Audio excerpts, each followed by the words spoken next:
अस्सलाम वालेकुम दोस्तों, मैं हूं आपका दोस्त नकाश शकूर और एक नई वीडियो के साथ आपकी खिदमत में हाजिर हूं। आज की वीडियो में हम डिस्कस करने वाले हैं how to help your cat during a labour, यानी कि जब आपकी कैट बेबी बोर्न कर रही होती है तो उस वक्त आप उसकी कैसे मदद कर सकते हैं। तो उसके लिए कुछ चीज़ें दरकार होती हैं जो एक लिस्ट के मुताबिक मैं आपको बताऊंगा। आपके पास वो चीज़ें होनी चाहिए जिससे आप अपनी कैट की जो डिलीवरी है वो आसानी के साथ करवा सकते हैं। ड्यूरिंग डिलीवरी कैट की जब डिलीवरी करवा रहे हों तो आपके पास ये चंद एक चीज़ें दरकार हैं। सबसे पहले तो आपके पास टिश्यू पेपर होने चाहिए। दूसरे नंबर पे आपके पास सर्जिकल या प्लास्टिक के ग्लव्स होने चाहिए। तीसरे नंबर पे हमारे पास खुश्क कपड़ा जो एक नरम हो, जैसे टॉवल हो सकता है, कोई भी नरम कपड़ा हो सकता है। चौथे नंबर पे हमारे पास जो है एक अदद सीजर होनी चाहिए। सीजर को स्टरलाइज करने के लिए हमारे पास डेटॉल की एक बोतल होनी चाहिए। अगर मौसम गर्मी का है, मतलब शदीद गर्मी, जून जुलाई या अगस्त का महीना है, तो आपके पास एक अदद डब्बी ग्लेक्सोडीज की होनी चाहिए। ग्लेक्सोडीज मतलब एक वाइट कलर का सफूफ होता है जो मोस्टली हम पानी में घोल के खुद भी पी लेते हैं, लेकिन गर्मियों में कैट की डिलीवरी के वक्त अक्सर इसकी ज़रूरत पड़ जाती है, क्योंकि कैट डिलीवरी के वक्त अपना मुंह खोल लेती है और ज़ुबान से बहुत तेज़ी के साथ सांस लेती है, तो जिससे उसे घबराहट फील होती है। तो ऐसी सूरत में उसके लिए ग्लेक्सोडीज बहुत मुफीद और अच्छा साबित होता है। सबसे पहले अपनी कैट को जगह ढूंढने में मदद करें जहाँ पे कैट बेबी बोर्न करना चाहती है। वो जगह ऐसी होनी चाहिए जहाँ पे कैट के बेबी को किसी किस्म का कोई खतरा या कोई कैट को स्ट्रेस ना हो कि उसकी जो बेबी है उसे कोई नुकसान पहुंचा सकता है, यानी कि आम लोगों का वहाँ पे आना जाना ना हो। और ऐसी जगह भी ना हो जहाँ पे आपकी रसाई ना हो, यानी कि किसी बेड के नीचे, कोई रोशनदान में, किसी अलमारी में या किसी स्टोर रूम में जहाँ पे आपका आना जाना आसान ना हो। तो ऐसी जगह भी डिसाइड नहीं करनी। जगह ऐसी होनी चाहिए जहाँ पे आपकी रसाई आसानी के साथ हो जाए और आम लोगों का वहाँ पे आना जाना ज़्यादा ना हो, क्योंकि जब कैट बेबी बोर्न करेगी तो आपका वहाँ पे होना लाजमी है या ज़्यादा ज़रूरी है। ऐसी सूरत में आपकी जो कैट बेबी बोर्न करेगी वो ज़्यादा सेफली पैदा हो जाएंगी। कैट जब बेबी बोर्न करती है तो सबसे पहले उसका सर वाला हिस्सा बाहर आता है, तो जो एक झिल्ली के अंदर लिपटा होता है और उसके अंदर बहुत सारा पानी होता है। तो सबसे पहले कोशिश करें जो ही बेबी बोर्न बाहर आए तो उसके जो ऊपर वाली झिल्ली है उसे उतार दें किसी ना किसी तरीके से। टिश्यू पेपर का इस्तेमाल करें।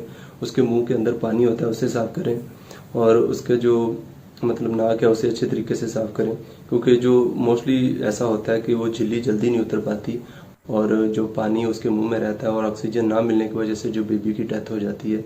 तकरीबन 80% चांसेस ऐसे ही होते हैं कि कैट अपने जो मोस्टली जो पहली बार कैट बेबी बोर्न करती है उनका इतना ज़्यादा एक्सपीरियंस नहीं होता, तो वो इस झिल्ली को साफ नहीं कर पाती और मोस्टली जो बेबी होते हैं वो डेड बोर्न होते हैं या पैदा होते ही मर जाते हैं।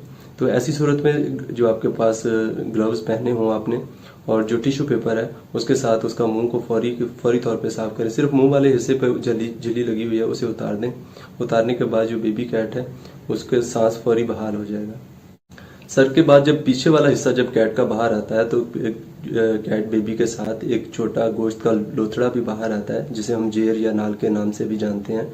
उसको वो एक तकरीबन 5 इंच की नाली के साथ पेट के साथ जुड़ा होता है। तो कैट मोस्टली उस जेर को खा जाती है, उसको खुद ब खुद ही कट कर लेती है, कट करके खा जाती है। और बहुत सारे लोगों को उसके बारे में बहुत सारे सुपरस्टिशियस भी हैं कि जेर रखने से इंसान माला माल हो जाता है या उसे बहुत बरकत आती हैं। तो ऐसा कुछ भी नहीं है, ये सिर्फ एक सुपरस्टिशियस है, एक किस्म की तोहमात है जो हमारे बड़े बुजुर्गों की तरफ से हमारे साथ चली आ रही है। एक्चुअली में ऐसा कुछ नहीं होता। कैट 2-4 दिन पहले खाना बंद कर देती है या कम खा रही होती है, तो उसे जब न्यू बेबी बोर्न करना होता है उसके लिए एनर्जी की ज़रूरत होती है। उस एनर्जी को वो उस जेर को खाने के बाद फिर हासिल करती है और फिर दोबारा नया बेबी बोर्न करती है।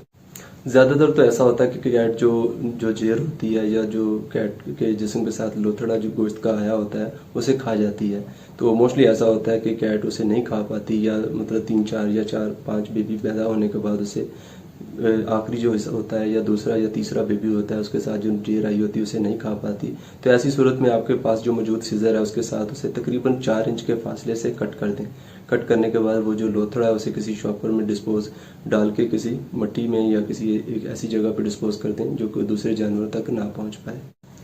बेबी कैट की जेर को कट करने के बाद जो बेबी कैट है उसे कैट के मुंह के वाले हिस्से के सामने रख दें और कैट जो है वो अपने बेबी को अपनी जुबान के साथ खुद ब खुद ही साफ करना शुरू कर देती है।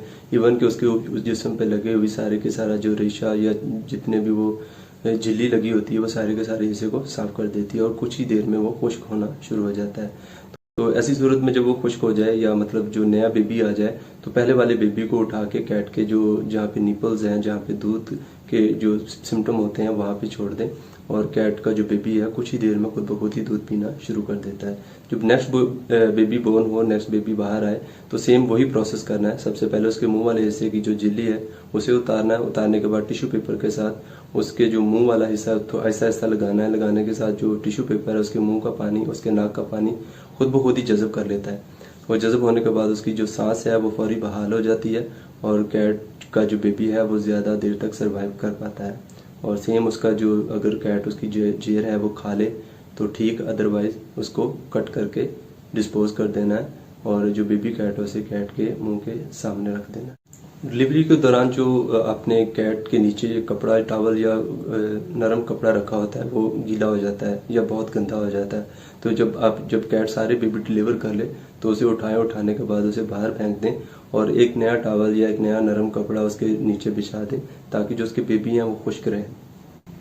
डिलीवरी के दौरान इस बात का खास ख्याल रखें जिस एरिया में आपकी कैट बेबी बोर्न कर रही है उस एरिया का जो इन्वायरमेंट है वो नॉर्मल होना चाहिए, यानी कि उसका टेम्परेचर है वो ज़्यादा ठंडा या बहुत ज़्यादा गर्म नहीं होना चाहिए।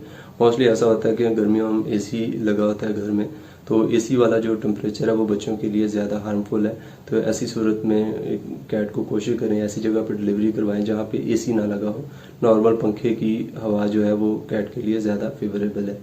अगर बहुत ज़्यादा सर्दी है तब भी प्रॉब्लम हो सकती है, आप उसको हीटर लगा के कमरे का टेम्परेचर जो है वो नॉर्मल कर सकते हैं।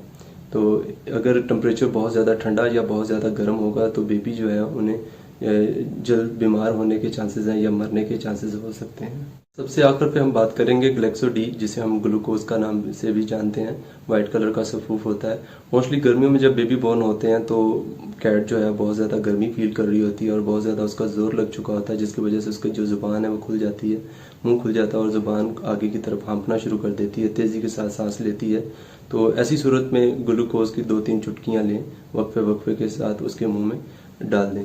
तो इससे ये कि आपकी कैट का जो सांस है वो नॉर्मल हो जाएगा और वो बेबी बोर्न करने में उसे आसानी होगी। हमेशा की तरह सबसे एंड पे यही कहना चाहूँगा, जिन लोगों ने मेरा चैनल सब्सक्राइब नहीं किया हुआ अभी तक वो चैनल को सब्सक्राइब ज़रूर कर लें, क्योंकि इस चैनल पे मैं बहुत सारी ऐसी कैट की कॉमन प्रॉब्लम को सामने लेके आता हूँ और कुछ मेरे दोस्तों ने मुझे बताई होती हैं कुछ प्रॉब्लम, उनके सोल्यूशन मैं इस चैनल पे अपलोड करता हूँ, जिसे आप देखकर आपको कैट की जो परेशानी उसे समझने में और उसे हल करने में आसानी होती है।